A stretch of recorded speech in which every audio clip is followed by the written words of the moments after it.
الیس ذالک بقادر علی ان یحیی الموتى، تو کیا میں مرنے کے بعد انسان کو دوبارہ زندہ نہیں کر سکتا؟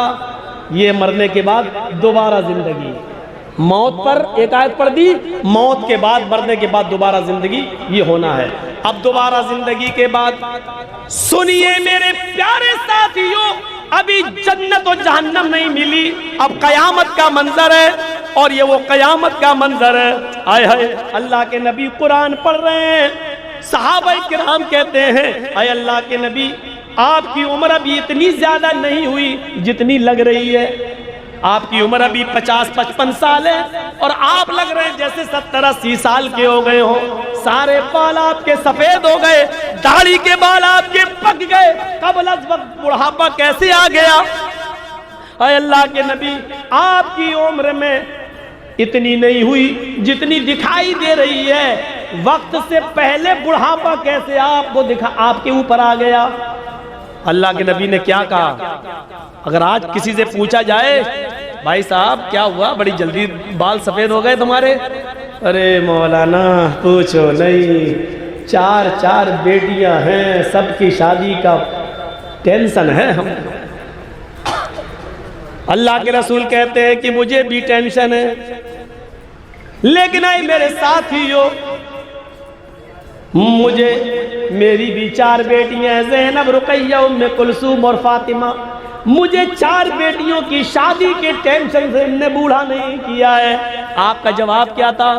ہاں میرے بال وقت سے پہلے پک گئے ہیں، میں وقت سے پہلے بوڑھا دکھائی دینے لگا ہوں۔ تم صحیح کہہ رہے ہو، لیکن میرے ساتھیوں مجھے سورہ دہر نے، مجھے سورہ قیامہ نے، مجھے سورہ نبا نے، مجھے قیامت سے اور اس کے عذاب قیامت کی ہولناکیوں سے بھری ہوئی سورتوں نے مجھے بوڑھا کر دیا ہے۔ ان سورتوں کو میں پڑھتا ہوں، قیامت کی فکر ہو جاتی ہے، قیامت کے ٹینشن نے مجھے بوڑھا کر دیا ہے، قیامت کی فکر نے مجھے بوڑھا کر دیا ہے۔ آج ہمیں قیامت کے ٹینشن سے بڑھاپا نہیں آتا، عذاب قبر کے ٹینشن سے بڑھاپا نہیں آتا، جہنم کے عذاب کو سوچ کر بڑھاپا نہیں آتا، بیٹیوں کی شادی کی فکر ہمیں بوڑھا کر دیتی ہے، بیٹا شرابی ہے اس کا ٹینشن مجھے بوڑھا کر دیتا ہے، میرا بیٹا شرابی، میرا بیٹا جواری، ہائے میرے قوم کے جوانوں کتنا رلاؤ گے اپنے ماں باپ کو؟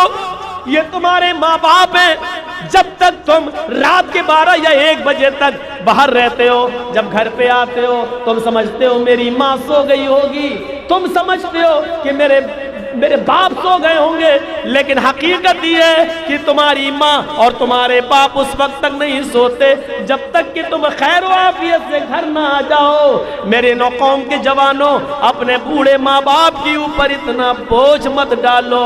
اللہ تعالیٰ نے تمہیں کسی چیز کے لیے دعا اپنے الفاظوں میں مانگنے کی اجازت دی ہے۔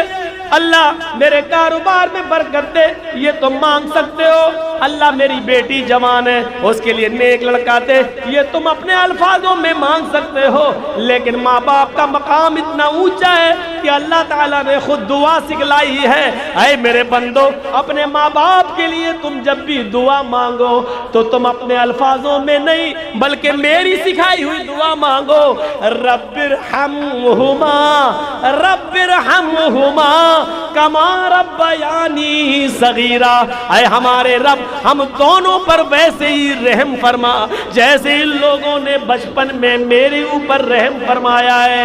ماں باپ کا مقام اتنا بلند ہے کہ اللہ تعالیٰ نے ماں باپ کے لیے دعا آسمان سے اتاری ہے، قرآن میں نازل فرمائی ہے، فرمایا اپنے ماں باپ کے لیے ان الفاظوں میں دعا مانگو جو میں تمہیں سکھلا رہا ہوں۔ اتنا بڑا مقام پھر تمہارے ضمیر کیسے گوارا کر لیتے ہیں؟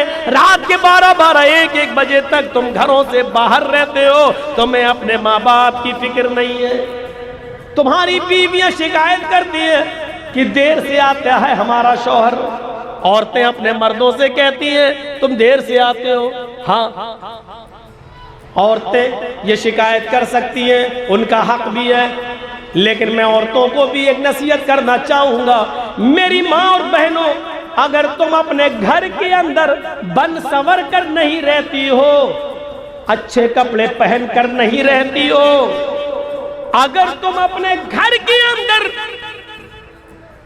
کھل کر کہہ دیتا ہوں میک اپ کر کے نہیں رہتی ہو، اچھے کپڑے پہن کر نہیں رہتی ہو، خوشبو لگا کر نہیں رہتی ہو، اگر تم اس طرح نہیں رہتی ہو تو تمہیں اپنے شوہر سے رات میں دیر سے آنے کی شکایت کرنے کا کوئی حق نہیں ہے۔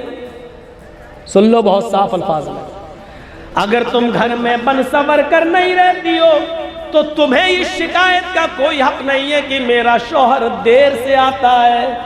تم بن سور کر رہو، خوشبو لگا کر رہو، اپنے گھر کی چار دیواری میں جتنا میک اپ کرنا چاہو کرو، کریم لگاؤ، پاؤڈر لگاؤ، تھوڑا سا نہیں پورا ڈبہ لگاؤ، لپسٹک بھی لگاؤ، اللہ کی قسم لپسٹک بھی جائز ہے اپنے شوہر کے لیے، جتنا چاہو اپنے ہونٹوں کو لال کر لو، خوب لپسٹک لگاؤ، لیکن گھر کی چہار دیواری کے اندر لگاؤ۔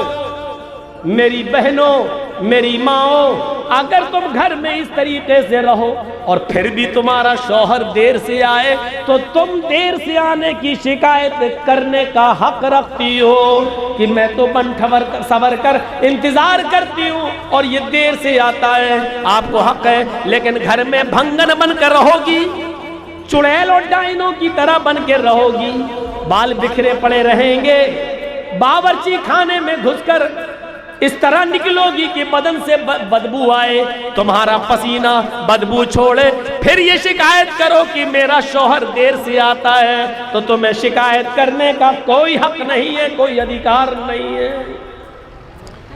تھوڑی سی بات دوسرے لہجے میں ہو گئی، چلو ہو گئی تو کیا ہوا۔ میرے بھائیوں، ہمیں اور آپ کو سب سوچنا پڑے گا، قیامت کا منظر اللہ کے نبی فرماتے ہیں کہ مجھے سورہ قیامہ نے، سورہ دہر نے، سورہ حاقہ نے، سورہ نبا نے بوڑھا کر دیا ہے۔ حقیقت ہے یہ منظر ہی کچھ عجیب ہوگا۔ قرآن نقشہ کھینچتا ہے، یوم یفر المرء من اخیہ وامہ وابیہ وصاحبتہ وبنیہ۔ اچھا، یہاں بھائی بھائی کے لیے جان دے دیتا ہے، اور قیامت کے دن کیا ہوگا؟ بھائی بھائی کو دیکھے گا تو بھاگے گا۔ یوم یفر المرء من اخیہ، انسان دیکھے گا میرا بھائی، ارے یہ نیکی نہ مانگ بیٹھے، بھاگ جائے گا۔ وَأُمِّهِ وَأَبِيهِ، اپنی ماں کو دیکھے گا تو بیٹا بھاگ جائے گا، میری ماں مجھ سے نیکی نہ مانگ بیٹھے۔ وَأَبِيهِ، بیٹا اپنے باپ کو دیکھے گا تو بھاگ جائے گا کہ میرا باپ مجھ سے نیکی نہ مانگ بیٹھے۔ وَصَاحِبَتِهِ وَبَنِيهِ، اپنی بیوی کو دیکھے گا شوہر تو بھاگ جائے گا کہیں نیکی نہ مانگ بیٹھے۔ اپنے بیٹے کو باپ دیکھے گا تو بھاگ جائے گا، میرا بیٹا کہیں مجھ سے نیکی نہ مانگ بیٹھے۔ قرآن نے یہ سارے رشتے ایک ہی آیت میں پیش کر دیے، یوم یفر المرء من اخیہ وامہ وابیہ وصاحبتہ وبنیہ۔ انسان اپنے بھائی کو دیکھ کر بھاگے گا، اپنی ماں کو دیکھ کر بھاگے گا، اپنے باپ کو دیکھ کر بھاگے گا، اپنی بیوی کو دیکھ کر بھاگے گا، اپنی اولاد کو دیکھ کر بھاگے گا۔ کوئی کسی کا پرسان حال نہیں ہوگا، کوئی کسی کا پرسان حال نہیں ہوگا۔ ایک اور نقشہ کھینچا ہے قرآن نے، یبصرونہم، قیامت کے دن سب ایک دوسرے کو دکھا دیے جائیں گے، یہ تمہارا دوست ہے دیکھ لو، ہاں یہ تمہارا دوست ہے دیکھ لو، یہ تمہارا دوست ہے دیکھ لو۔ سب آدمی اپنے دوست دیکھیں گے۔ آئے دوستوں کے ساتھ لاٹریاں خریدنے والوں، آئے دوستوں کے ساتھ لڑکیوں کے نمبر لے کر اپنے موبائل میں سیو کرنے والوں، شراب پینے والوں، ایک دوسرے کا ساتھی اس دنیا میں سبھی ہیں۔ قیامت کے دن دوست دوست کو دیکھ لے گا،